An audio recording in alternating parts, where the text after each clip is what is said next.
Dios Todopoderoso, necesitamos escucharte hablar, mi Señor. Estamos aquí para escuchar de ti y solamente de ti. Por eso te suplicamos que en este tiempo que vamos a dedicar a estudiar tu palabra, te ruego, mi Señor, que sea el mensaje que tú me has dado de acuerdo a la Escritura, mi Señor, de acuerdo a lo que cada uno de tus hijos, tus hijas aquí necesitan. Solo tú conoces cuál es esa necesidad, solo tú conoces cuál es ese propósito. Entonces humildemente te pedimos, Señor, que sobrenaturalmente nos hables a cada uno de nosotros, mi Señor, a través de esta escritura, a través de este estudio, Dios, que tu nombre sea exaltado, glorificado y cada uno de nosotros, Señor, edificado para servirte mejor y para servir a tu gente mejor, Señor. Nos ponemos en tus manos en el nombre de Jesús. Amén. Estamos en Jueces. Hoy el capítulo 12 es el capítulo que vamos a empezar. Tiene un título, este estudio del día de hoy. El título es: La envidia es la madre de la división. La envidia es, en la mayoría de los casos, quien engendra división. Y es porque en la Escritura, en la sección que vamos a estar estudiando en el día de hoy, vemos un tema de división trágico. Trágico porque genera tragedia, pérdida de vida, destrucción. Normalmente la división trae esas cosas, y es la envidia y el permitir que la envidia tome control de nuestros corazones lo que acarrea ese tipo de cosas. La envidia, la división. Pero si la palabra nos anima a que como iglesia estemos en unidad, y en el Nuevo Testamento y también en el Antiguo se habla en muchas partes acerca de unidad, tanto así que es un enfoque que tenemos el mantenernos en unidad. De hecho, por eso no estaba aquí en el púlpito la semana pasada ni en el fin de semana. Alfonso hizo un excelente trabajo compartiendo la palabra. Estaba yo en Mérida, México, en la península de Yucatán, compartiendo con un viaje misionero de la iglesia de Calvary Chapel Fort Lauderdale, los estudiantes del colegio, como 180 estudiantes de lo que aquí sería juniors, lo que aquí sería como 10º grado más o menos. Y estábamos compartiendo un viaje misionero en varias iglesias que hay en la península de Yucatán, distintos tamaños. Pero entonces, para mí, ¿qué hago yo si yo estoy aquí en Calvary, Cartagena, llegando por allá? Es precisamente para mantener la unidad del cuerpo de Cristo. Era una oportunidad para mí para ser ministrado por algunos de los pastores mayores que yo, que tienen muchos más años de experiencia, que han estado ya haciendo ministerio por más tiempo, y me sirve a mí, me edifica a mí, me cuestionan, me preguntan cómo está mi matrimonio, cómo están mis hijas, qué está pasando, todo ese tipo de cosas. Sirve para que ellos me chequeen a mí, sirve para servir yo a estos jóvenes. Cuando primero empecé el ministerio, lo primero que empecé haciendo fue ministerio con jóvenes, y la verdad me apasiona, me encanta hacerlo, compartir con ellos. Vengo tranquilo porque si no les ayudé mucho espiritualmente, al menos sí les enseñé bastante ping-pong, porque les di clases por allá de ping-pong a todos esos muchachos. Para mí es una excusa siempre de reunirme y alrededor de la mesa de ping-pong compartir con los jóvenes. Entonces, unidad, gente de Fort Lauderdale, gente de Colombia, estábamos en México sirviendo no a una iglesia sino a varias de las iglesias. Es demasiado importante. Y hoy, en esta zona que vamos a leer, el pueblo de Israel se va a encontrar en uno de sus peores momentos. Acaban, si no has estado viniendo, acaban de lograr una nueva victoria sobre los opresores. Acaban de derrotarlos y es momento más bien de celebración. Sin embargo, Jueces capítulo 12, versículo 1. Los hombres de Efraín fueron convocados, cruzaron hacia Zafón y dijeron a Jefte: ¿por qué fuiste a hacer la guerra contra los hijos de Amón y no nos llamaste para que fuéramos contigo? Nosotros incendiaremos tu casa contigo dentro. Y voy a parar allí, primer sitio en donde vamos a parar. Miren, Jefte es en el momento el líder de Israel. Digamos que fue el líder, el general que lideró, valga la redundancia, la batalla contra los opresores. Acaban de terminar. Los de Efraín son gente de Israel. Si fueran ellos colombianos, entonces es Jefte, es un general colombiano, y vienen gente de otros sitios, de otras ciudades, pero colombianos al fin, a reclamarle. Cruzaron hacia allá. ¿Por qué fuiste a hacer guerra contra ellos y no nos llamaste para que fuéramos contigo? y lo hacen a uno ponerse a preguntarse, ¿en dónde estaban?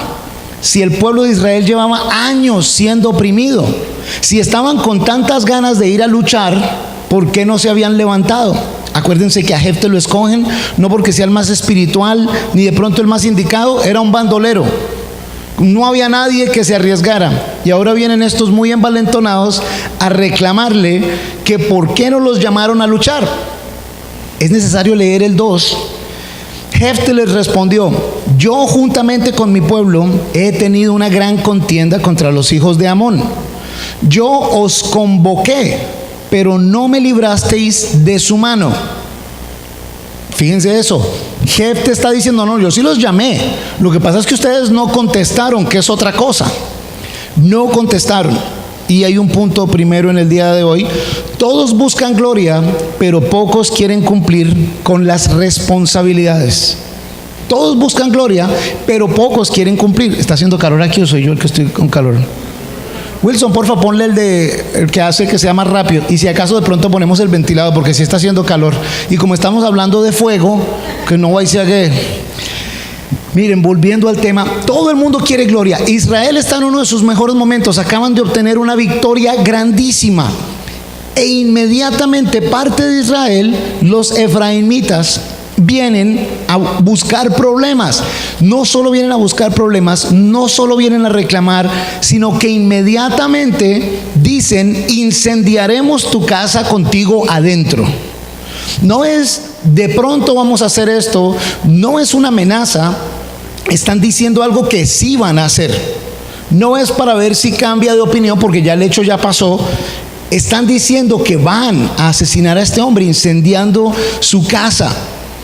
Claro, quieren bañarse de la gloria del triunfo que acaba de obtener Israel. Y no es la primera vez. Si tú has estudiado Jueces antes y estuviste acá, Jueces en el capítulo 8, cuando Gedeón también obtuvo la victoria, los primeros 3 versículos nos dicen que el mismo grupo de los efraimitas también vinieron a decirle a Gedeón: oye, ¿y por qué no nos llamaste a combatir?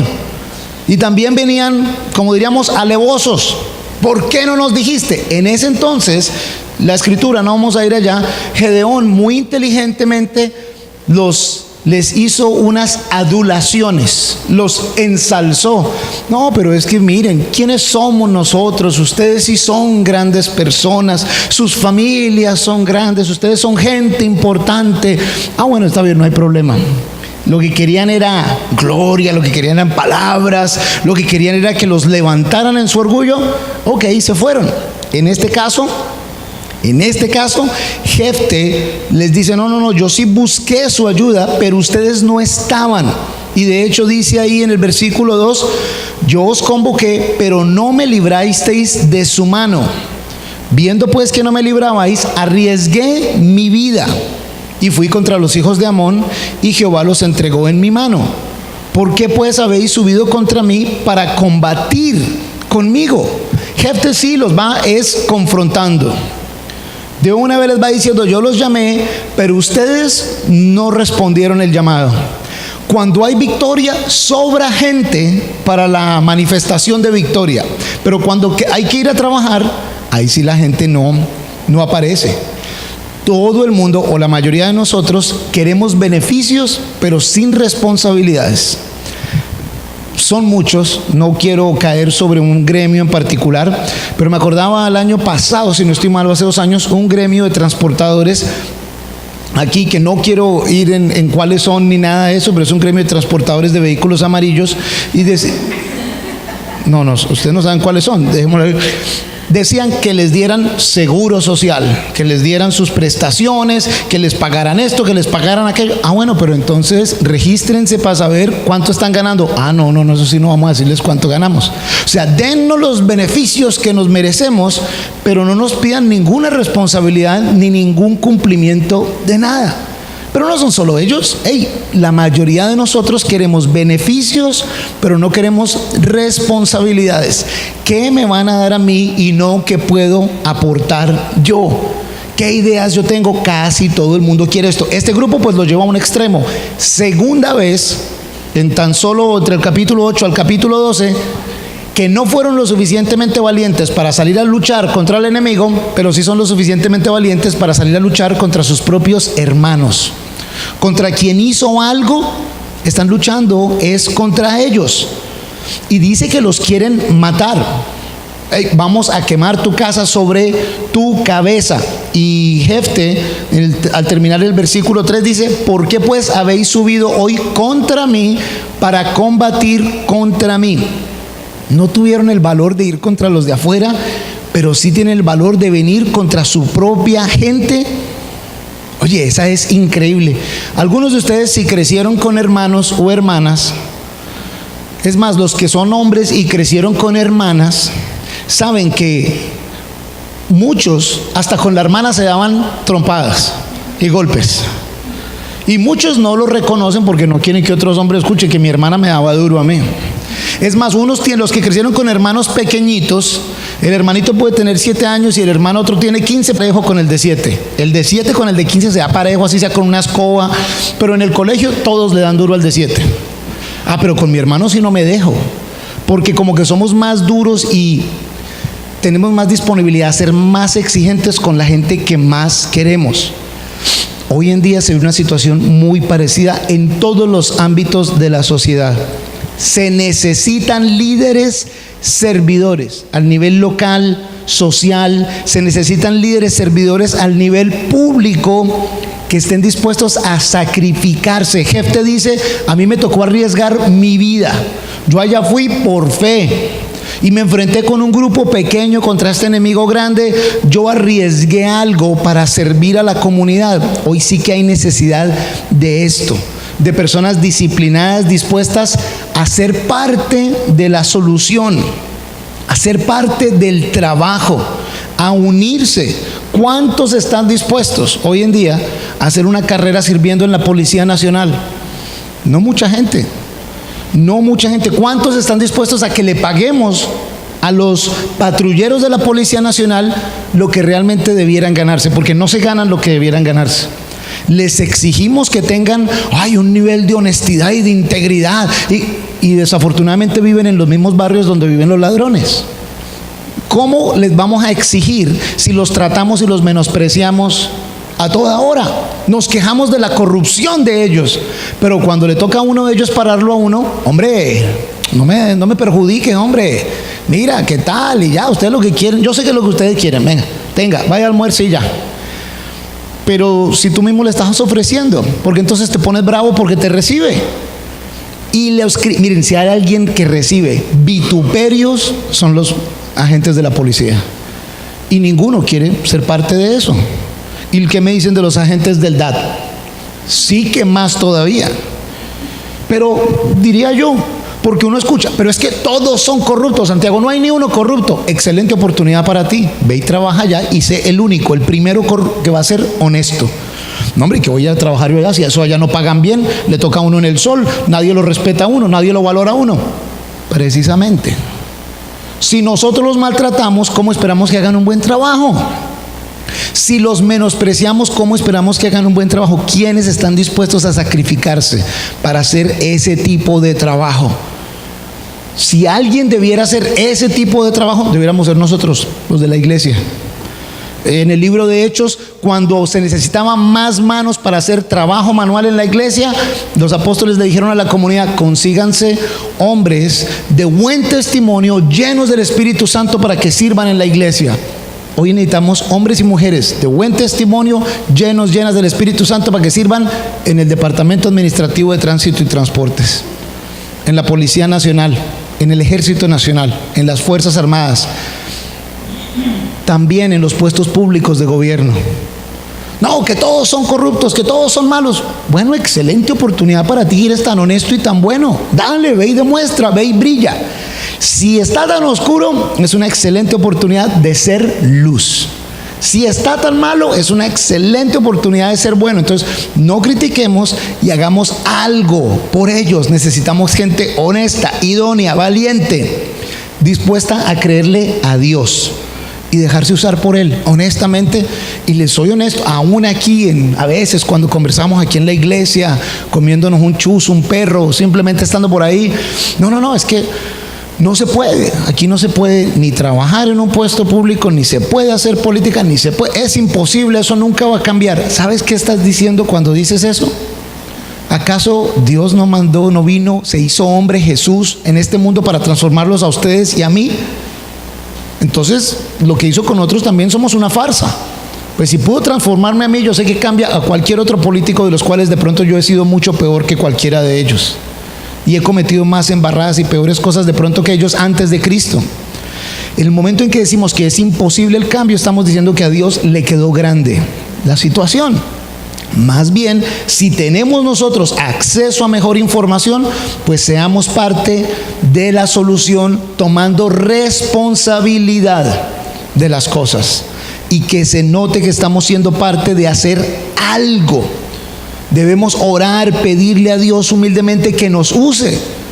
Y siendo llenos del Espíritu Santo, siendo edificados por Él, siendo transformados por Él, decir, bueno, Señor, yo quiero ser luz, yo quiero ser sal, Señor, úsame, colócame en una posición en la que pueda yo entonces demostrar quién tú eres. No para que me feliciten, pero para que tú recibas la gloria a Dios. Necesitamos más de esos, hasta en la iglesia también. En la iglesia, por supuesto. Este fin de semana entonces yo no estaba, Alfonso predicaba la palabra, pero alguien más tenía que predicar en Tierra Bomba, y hay que hacer trabajo aquí dentro de la iglesia. Se necesitan también personas que estén participando del funcionamiento de la iglesia, personas que participen en el funcionamiento del gobierno, personas que participen en el funcionamiento, en la edificación de una comunidad. ¿Quién mejor para hacerlo que ustedes y yo, hijos, hijas de Dios, que tenemos a Cristo viviendo en nuestro corazón?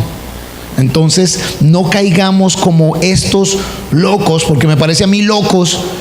Los efraínitas son beneficiarios de la paz que ahora van a tener. Ya no van a ser más oprimidos, maltratados, no los van a robar más, y vienen a ofrecerle oposición a quienes representaron la liberación, de la cual ahora se van a beneficiar. ¿Se dan cuenta esa locura? Con violencia. Tenían envidia, y por eso el título es La envidia es la madre de la división. Por pura envidia le llegaron a Gedeón, por pura envidia le llegan ahora a Jefte. ¿Qué sacan de eso?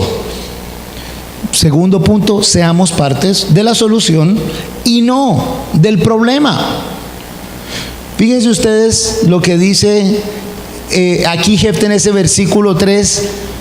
¿Por qué pues habéis subido hoy contra mí para combatir conmigo? O sea, no puede ser que ustedes vengan a pelear si yo he sido parte de la solución. Miren, hay un trasfondo generacional allí con los efraimitas.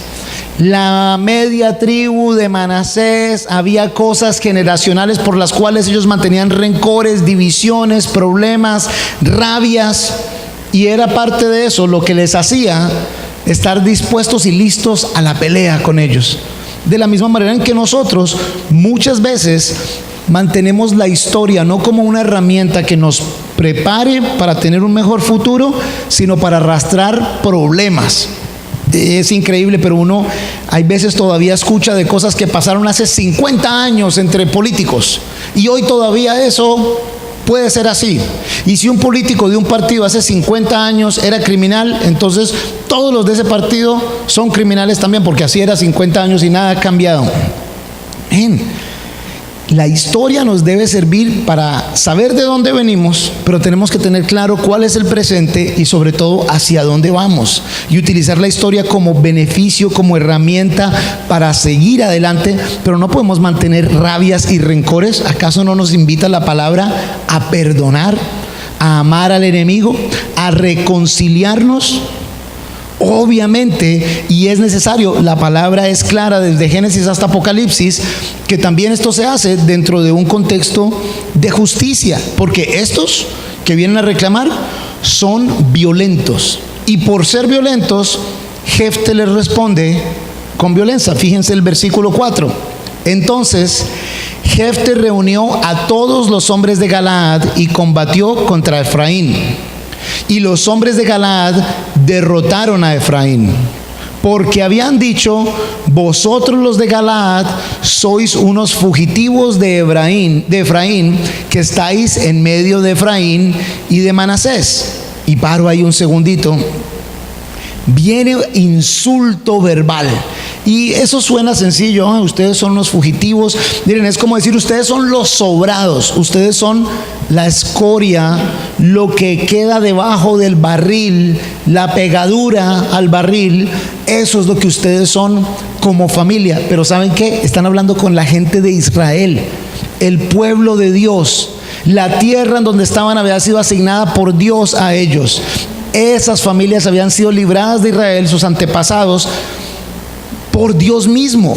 Son el pueblo de Dios, y sin embargo, dentro del mismo pueblo de Dios están siendo insultados. Habían venido a oponerles, a darles oposición armada, y entonces por eso el violento recibe su castigo. Punto 3, el violento recibe su castigo. Nehemías los tranquilizó con palabras de diplomacia, los convenció, los elogió y los hizo que se olvidaran de lo que estaban pidiendo. En este caso, Jefte tuvo que hacer algo más que alimentarles el ego, o incluso explicarles las razones, porque les digo, yo los llamé, pero ustedes no vinieron. Tuvo que haber ido aún más allá. Aún después de explicarles que él los convocó y no vinieron, tiene que responderles de una manera armada. Y en este caso el castigo fue grande, porque fueron derrotados. No solo derrotados, fíjense el versículo 5. Luego los de Galaad tomaron los vados del Jordán a los de Efraín. Y sucedió que cuando algunos de los fugitivos de Efraín decían: dejadme cruzar, los hombres de Galaad le preguntaban: ¿eres tú efrateo? Si decía no, entonces le decían: por favor di Shibolet. Si él decía Sibolet, porque no lo podía pronunciar correctamente, entonces lo capturaban y lo degollaban junto a los vados del Jordán. En aquel tiempo perecieron 42,000 hombres de Efraín. 42,000 hombres de Efraín. Men, que eso es donde uno dice: oye, ¿y esa es la Biblia? ¿Y eso está ahí en la Biblia? Fíjate lo que la violencia engendra, más violencia. En este caso recibieron lo que ellos venían a dar. Venían a quemar casa con gente adentro, y de seguro si le hacían eso a la cabeza del grupo de Jefte, ¿qué más le iban a hacer los demás? Él se ve en la necesidad de recoger sus hombres y responder. Pero no solo respondieron, sino que ahora, miren, no sé ustedes lo que llaman el efecto gavilla, el efecto grupo, el efecto, ¿cómo es que es la otra palabra para un grupo grande de gente? ¿Cuál? ¿Masas? Sí, pero era otra palabra. ¿Cuál? ¿Banana? No, es el efecto banana. Mucha gente, y entre más hay. ¿No les ha pasado a ustedes que uno va a un partido de fútbol y está la gente del partido de fútbol, los de este equipo, los del equipo de allá? Bueno, termina la cosa, ¿cómo? Las barras, exacto, las barras. Y entonces pasa, no hay problema, vinimos a un juego de fútbol, no hay problema, pero por allá se levanta uno y empieza a insultar. Que les hicimos tal cosa, que tal, y por aquí se levanta otro y protesta, y al momentico, batalla campal.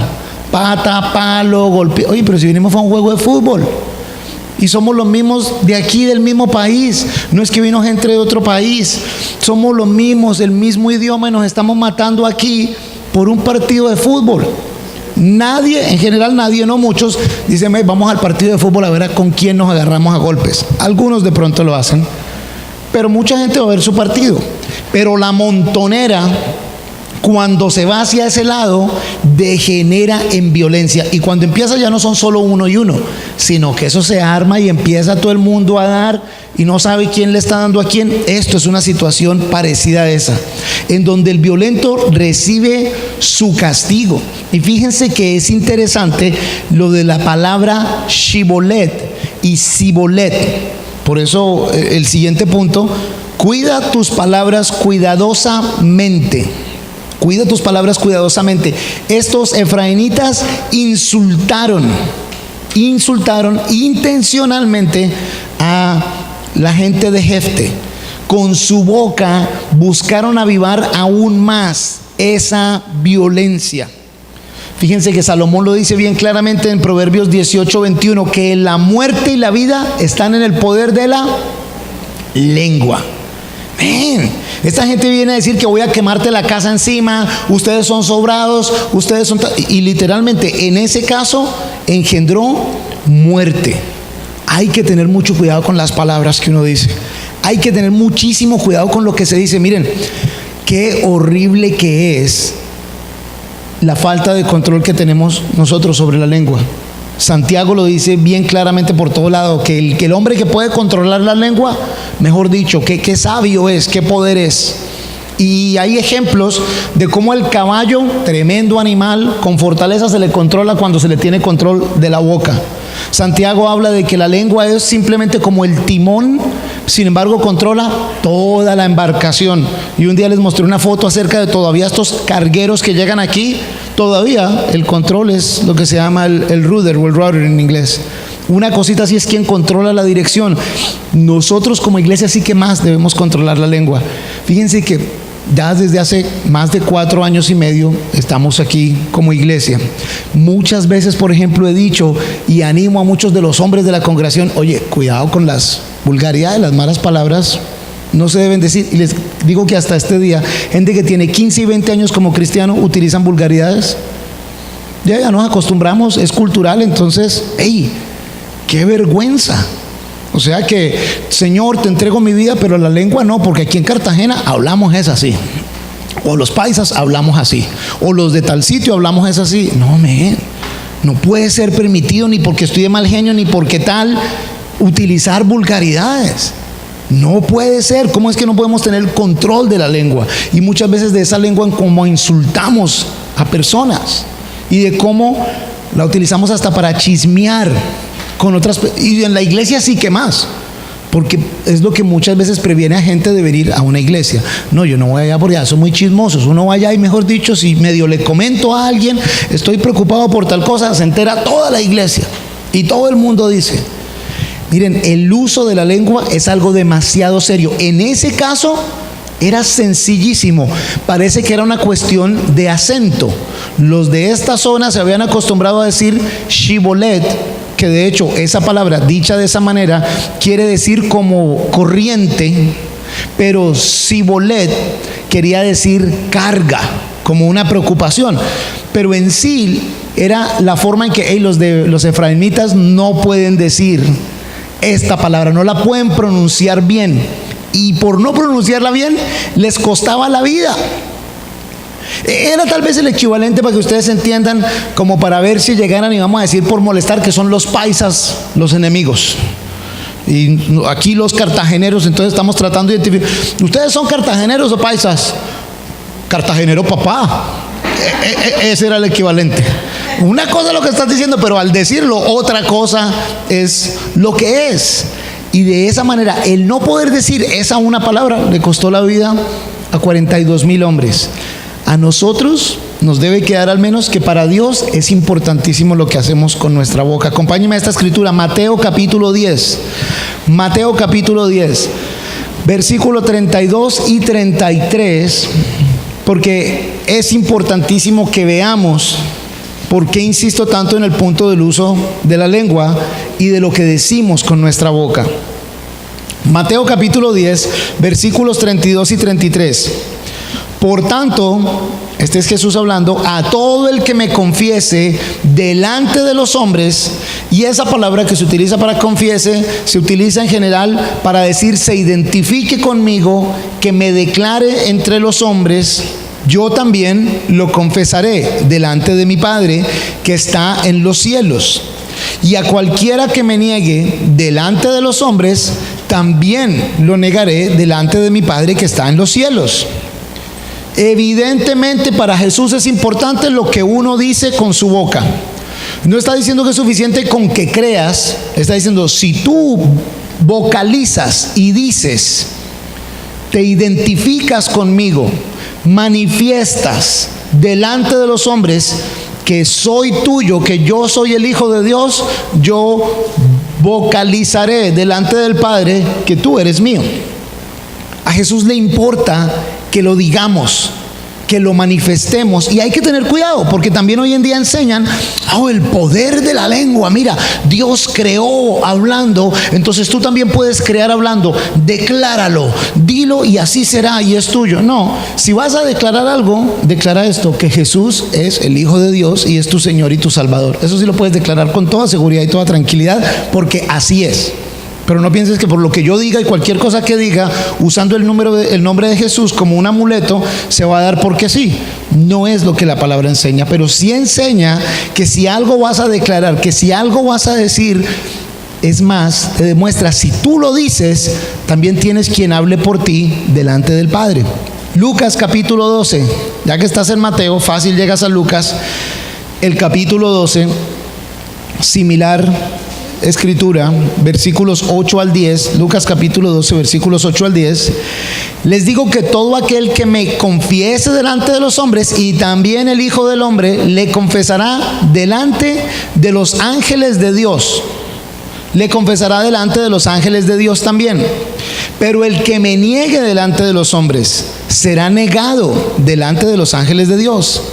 A todo aquel que diga palabra, el que diga palabra en contra del Hijo del Hombre, le será perdonado, pero el que blasfeme contra el Espíritu Santo no le será perdonado. Nuevamente, el uso de la boca, lo que se dice, es tomado muy en serio por nuestro Señor. Muy en serio, tan en serio, a esta no tienen que ir. Romanos 14:11 está escrito: vivo yo, dice el Señor, que ante mí se doblará toda rodilla y toda lengua confesará a Dios. Es importante, en algún momento todo el mundo lo hará, sea que lo hiciste voluntariamente como puedes hoy en día, sea, mira, eso quiere decir que hasta en el infierno toda rodilla se doblará y confesará que Él es Dios. El uso de la lengua es importante para el Señor. Con nuestra lengua, al confesar, al declarar, al identificarse, es lo que estás haciendo. Con tus palabras, mostrarle al mundo a quién perteneces. De la abundancia del corazón habla la boca. ¿Qué es lo que se oye, que sale de tu boca? Una gran masacre hubo ese día, hombres. Pero hay veces que masacramos no en vidas humanas, pero sí en destruir a personas con nuestras palabras. Créanme que, por ejemplo, aquí en Cartagena veo uno mucho, en distintas culturas, cómo se habla de feo la gente de rápido. Y se vuelve costumbre, y se habla. Hoy venía en el avión, hasta ahora llegaba hoy, y venía un muchacho adolescente, y su mamá iba sentada al lado de allá, y él iba jugando unos juegos ahí digitales, y cada vez que cometía un error, iba echando palabrotas, y yo en un momento como que miré a la mamá como, ¿será que está dormida la señora, que no oye lo que está hablando? Y la señora muerta a la risa, y ella también las decía, y él las decía. No, pues, ¿cómo no las va a decir él si la mamá también está en la misma cosa? Ahí sí, ¿cómo será el papá? Menos mal que no iba en el avión. Fíjense que vemos hoy en día, literalmente, y ahí sí en esta, ustedes que algunos me regañan que porque piensan que yo defiendo mucho a los políticos, eso sí, por ejemplo, me da mucha tristeza. Las campañas se hacen hablando mal de los demás. Quisiera contarles el tiempo, el número de palabras que usan para despotricar, destruir lo que los demás hacen. Y cuánto le dedican a, miren, lo que yo pienso hacer, mi plan, mi idea es tal. No, todo es que este fulano hizo esto malo, que no sé qué, y entonces lo que salen es un chismerío y destruyendo la personalidad, la familia. Los periódicos, los noticieros, ¿cuáles son las noticias que venden? Las polémicas. Todos salen, entonces salen puros reporteros, escándalo de no sé qué cosa. Todos queremos entrar ahí, a ver cuál es el escándalo, qué es lo malo que pasó. En general, si uno pone hermosa obra se hace en tal bar, esa no dan ganas de verla, porque no, uno quiere ver, alimentar como literalmente ese morbo de qué es lo malo, cuál es el escándalo, qué es lo, qué horrible. Y es quitándole a los demás en vez de edificando y demostrando por qué yo sí me merezco este trabajo, porque yo sí lo puedo hacer de una manera mejor. Nuevamente, si alguien le confiesa a uno, imagínense, tristemente, y lo he escuchado antes, no, el peor sitio para uno decir que uno tiene un problema es en la iglesia. Porque si le digo a alguien de la iglesia, oye, mira que lo que pasa es que mi esposa y yo estamos durmiendo en cuartos separados y tal. Imagínate que este se divorció de la mujer ya y como que le puso los cachos. Pero vamos a orar por él. No vamos a contar a nadie, vamos a orar por él. Dile a tu tía para que oremos por él.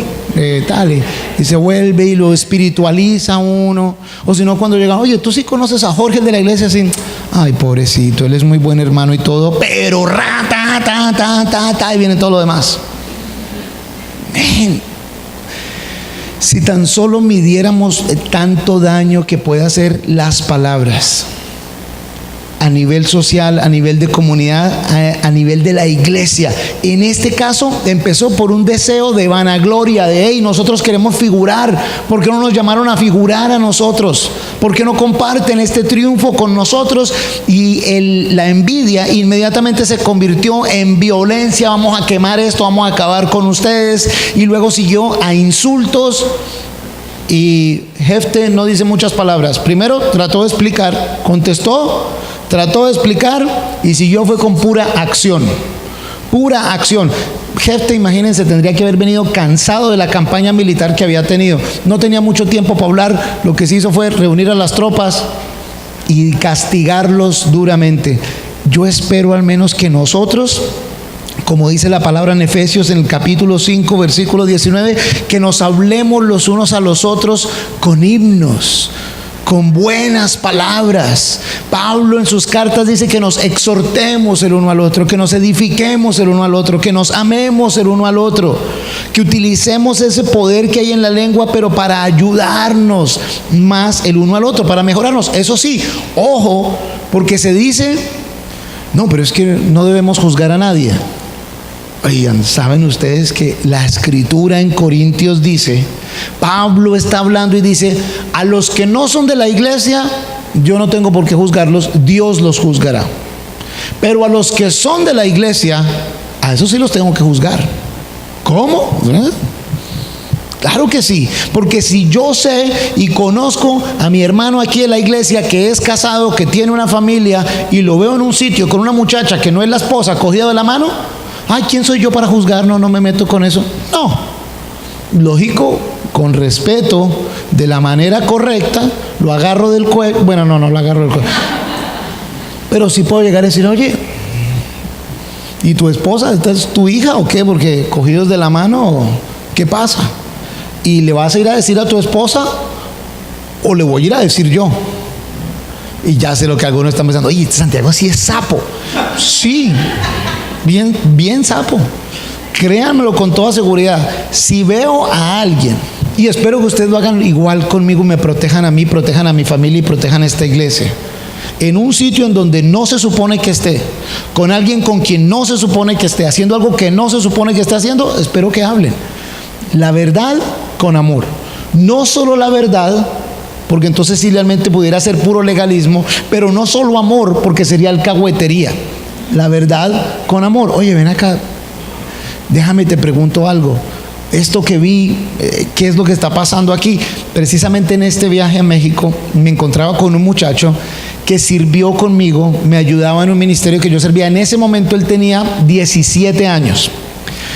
Y un día sirviendo, fuimos a hacer un servicio a otra iglesia y yo iba con dos muchachos más él, íbamos en el carro. Y estos muchachos, ustedes saben más o menos, a mí me gusta bromear, y uno de esos muchachos hizo una broma y yo seguí con la broma y empezamos, broma va, broma viene. En ese carro íbamos dos hispanos, un muchacho de raza negra y este muchacho de raza blanca. Las bromas entre los que estábamos ahí eran raciales, pero eran bromas, no nos estábamos tirando a ofender ni nada de eso. El blanquito se quedó callado todo el tiempo. Pero pasó, hicimos lo que todo, volvimos, terminamos. Y el peladito de 17 años me dice, hey, ¿me puedes regalar 5 minutos de tu tiempo? Y yo, sí, pero si ya hemos pasado todo el día juntos. No, pero es que te tengo que decir algo. Bueno, dale. Y me empieza a decir, la verdad no me parece de un ministro de la palabra, la forma en que tú estabas bromeando con ellos, no me parece que se usaron las palabras. Y él iba hablando y yo por dentro, ay, ahora creyéndose aquí santurrón. termine rápido, decía yo dentro de mí, el pelado todo decente. La verdad yo me sentí ofendido, no me parece que es apropiado. Yo lo escuché, pero por dentro de mí lo escuchaba, iba entrando por aquí, iba saliendo por el otro lado. Cuando terminó le dije, pero es que vos no sabes, nosotros somos amigos, nosotros no nos queremos ofender, te aseguro que ninguno de ellos se ofendió. Me dijo, sí, pero con que yo me haya ofendido es suficiente. No está bien tú como representante de Jesús hacer esto. Y ahí sí ya caí en cuenta y yo, qué vergüenza, man, este peladito de 17 años tiene toda la razón, completamente inapropiado. Y no fueron vulgaridades ni nada de esas cosas, eran supuestamente bromas, pero raciales, que aunque no estaban designadas para insultarnos, estamos y que jugando, lo ofendieron a él. Y que la realidad es, yo no debía haber participado de eso. Me tocó a mí, Alex, discúlpame, me equivoqué, bajar la cabeza al peladito de 17 años, decirle que tenía toda la razón, que había fallado, que me perdonara, que muchas gracias. Miren, hasta ahorita que lo vi, esto fue hace ya por lo menos entonces unos 7 años, Alex, ¿te acuerdas de tal día? Sí, Santiago, claro que me acuerdo, no sé, bueno, todavía te pido disculpas. Me dice, no sabes lo mucho que me enseñó para mí yo a esa edad en que tú hubieras aceptado y reconocido que había sido un error, porque ninguno de nosotros está exento de cometer un error, pero lo que sí es importante es en el estar prontos a corregir, que nuestras palabras sean de edificación, de mejoramiento con los demás, no de engendrar violencia, al contrario, deben ser de engendrar paz. El diálogo, la conversación, aclarar, mejorar a otros. Este fin de semana en el estudio de parejas que se retoma este viernes, se habla de uno de los idiomas del amor, o de los lenguajes del amor, y es el de palabras de afirmación. Palabras de afirmación y lo importante que son para una persona uno poder venir y decir, ayudar y edificar a alguien con lo que uno dice. Miren, no podemos seguir el ejemplo de estos hombres, quienes a su propia familia, a su propia gente, en uno de los momentos más cumbres de su historia en el entorno, vienen a ofrecerles violencia, insultos, quejas.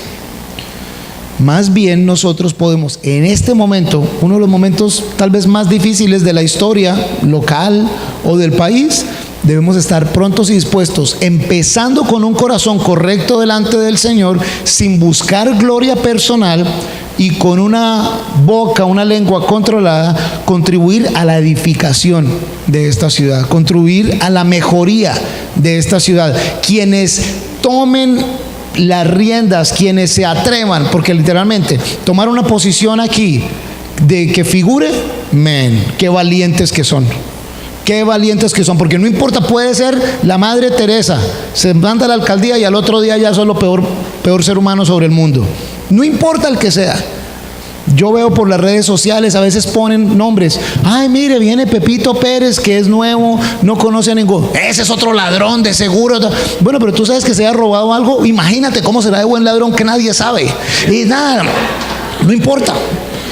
Pues sí, entonces apague y vámonos, no hay forma. Le quedó grande a Dios, Él no puede cambiar esto. Si el Señor hace cambio, todavía si te cambió a ti, te cambió a mí. Entonces, ¿quiénes podemos hacer mucho de cambio si no somos nosotros mismos participando y arriesgándonos? Pero ¿y si no nos arriesgamos? Al menos no critiquemos el trabajo de los demás, oremos por ellos. Por eso Pablo nos anima a que oremos por los gobernantes. Si están ahí es porque Dios permitió que estén ahí. Oremos por ellos, seamos parte de solución en el entorno en donde estemos. Ayudemos a edificar y no destruyamos lo poquito que otros estén edificando. Y si nos parece que no están edificando bien, pues mandémonos al ruedo, animemos a quien sí puede, apoyemos, sirvamos de alguna manera en donde estemos, porque, y si no, lo que hacemos es seguir el ejemplo de estos tontos, quienes se fueron en contra de sus propios hermanos y terminaron perdiendo, fue ellos, la vida. Nosotros tenemos una gran oportunidad, y se los digo siendo alguien que les soy honesto aquí a manera de confesión. En mis primeros 6 meses acá yo decía, esta ciudad está grave. Y de pronto cuando uno está aquí en el entorno no se da cuenta qué tan mal está. Cuando uno viene de afuera, les digo una cosa, ahorita estaba en Mérida. Mérida queda en la península de Yucatán, Mérida, México. Óigame, Estados Unidos. Ordenado, limpio, bonito, pero mucho más barato. La gente, imagínense ustedes, no me lo van a creer, saludan en la calle. La gente saluda, la gente pasa y buenas tardes, ¿cómo le van? Y mira, ok, buenas tardes, a todo lado. ¿Saben qué me fue difícil? Encontrar el estrato. No le identifiqué el estrato a nadie. Que los vecindarios como que por todo lado, que uno ve unas casitas más dañaditas que otras, pero no les encontré el estrato. No les encontré cómo se ve aquí la alcurnia y los demás. Esto está bueno por acá, está re bueno. Es más, el domingo les voy a compartir unas fotos. Quería hacerles una broma, pero no las mandé hoy. En la plazoleta en donde está una de las iglesias, ese vecindario se llama Santiago.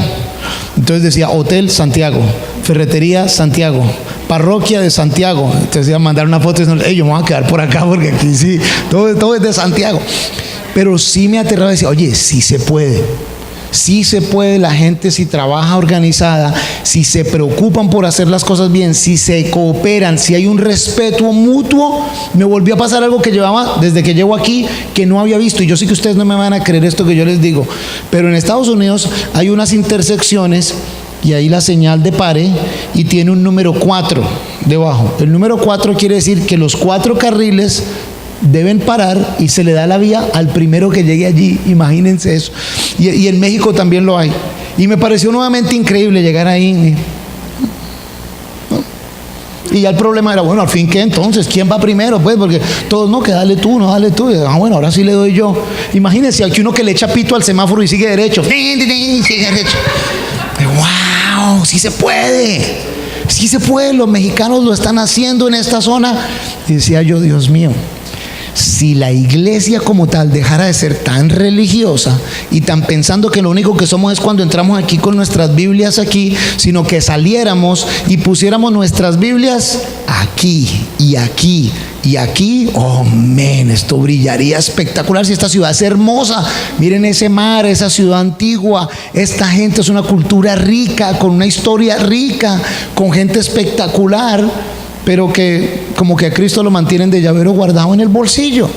¿Qué tal si lo sacamos y realmente lo vivimos? Se va a ver espectacular. Si Cartagena se volvió en el sitio turístico en donde toda Colombia quiere venir y gran parte del mundo quiere venir, imagínense si Cartagena se vuelve el foco de la independencia de la carne y del pecado, y el lugar en donde brille Cristo y por donde entre literalmente el amor de Jesús para todo este país y para todo Sudamérica. Y eso solo puede pasar si ustedes y yo nos ponemos pilas y dejamos de ser religiosos y más bien ponemos en práctica lo que Dios nos invitó a hacer: amarlo a Él por encima de todos, amar a los demás, incluso a nuestros enemigos, y buscar ponerlos a ellos por encima de nuestras necesidades, por encima de nuestros deseos, ponerlos a ellos por encima. Si hacemos eso así, todo lo demás se cumple, y ahí sí se va a ver una transformación radical en esta ciudad. Así que los animo a que el Espíritu Santo nos empuje a hacer eso de una manera que no podamos siquiera negarnos, y que más bien cada día realmente se vea más cómo se hace. Pongámonos pilas. Miren, ahorita vienen esas clases, nos sirven para literalmente que se vea nuestro testimonio, que se vea que seamos honestos, claros, que no compramos lo que no podemos comprar, que no vivimos para darle apariencias a nadie, sino que no nos da pena decir, no me alcanza la plata, no salgo porque no puedo, en vez de endeudarnos. Que no vivamos de apariencias, que tengamos claro qué es lo que creemos, que nuestros matrimonios y nuestras familias, lejos de ser perfectas, son por lo que más luchamos y en donde nos basamos primero, y que en donde literalmente ese de que no es una religión sino una relación, sea literalmente un estilo de vida, una relación con el Señor. Cierro con esto. Escuchaba de uno de mis pastores, cofundador de la iglesia de Calvary Chapel en Fort Lauderdale, hace 35 años que se fue el de Las Vegas, Nevada, a la Florida, Fort Lauderdale, a ayudar a plantar la iglesia. Ya tiene casi 70 años. Me decía: Santiago, lo que sí ha cambiado mucho en mi vida y que hoy en día hago más y que te animo a hacer, y que me encantó, y es verdad, porque también aún estando en ministerio hay veces que esto se olvida, y nos animo a que lo hagamos, es ese sentarse en los días que te puedes sentar, en un balconcito, en la playa, en el comedor, sentarte, y te lo digo como me lo estaba diciendo él, y decir: ven acá, Jesús, siéntate aquí al ladito, siéntate que vamos a hablar tú y yo, Jesús, y desnudar el corazón ante el Señor y cantarle al Señor y recordar quién Él es y poner toda ansiedad, toda necesidad sobre Él y tener esa intimidad con Él que transforma, no solo la de conocernos. Y él me decía: Santiago, yo a ti te conozco. Y eso que yo le recordé cosas que él ni se acordaba de mi interacción con él. Me dijo: yo sé quién eres tú sabes quién soy yo, pero no hemos tenido intimidad en nuestra relación, porque nos hablábamos cuando nos veíamos o cuando tocaba.